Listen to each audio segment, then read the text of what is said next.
ആ രണ്ട് കൈകളും ഒന്ന് ചേർത്ത് പിടിച്ച് കൂപ്പിക്കൊണ്ട് ഞാൻ ഇവിടെ തന്നെയുണ്ട്, ദ്രോഹിക്കരുതേ എന്ന് പറയാൻ ഈ നാടിന്റെ മുഖ്യമന്ത്രി വലിയ ഫാസിസ്റ്റ് വിരുദ്ധ പോരാളിയായി നിങ്ങൾ ചിത്രീകരിക്കുന്ന പിണറായി വിജയൻ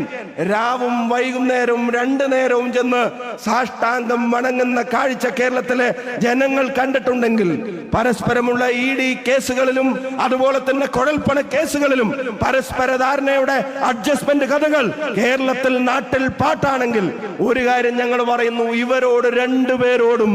രണ്ട് ഭരണാധികാരിയോടും, മുണ്ടെടുത്താളോടും കോട്ടിട്ടാളോടും ഒരു തരത്തിലും സന്ധി ചെയ്യാതെ, ഒരു തരത്തിലും സമരസപ്പെടാതെ കേരളത്തിലെ ജനങ്ങൾക്ക് വേണ്ടി പൊരുതാൻ ഒരു യുവജന പ്രസ്ഥാനം കേരളത്തിന്റെ മണ്ണിലുണ്ട്. അത് DYFI പോലെ അടിമകളുടെ പ്രസ്ഥാനമല്ല,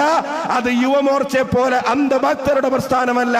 അത് കേരളത്തിലെ യുവജനങ്ങളുടെ ആശയും ആവേശവുമായ ഇന്ത്യൻ യൂത്ത് കോൺഗ്രസ്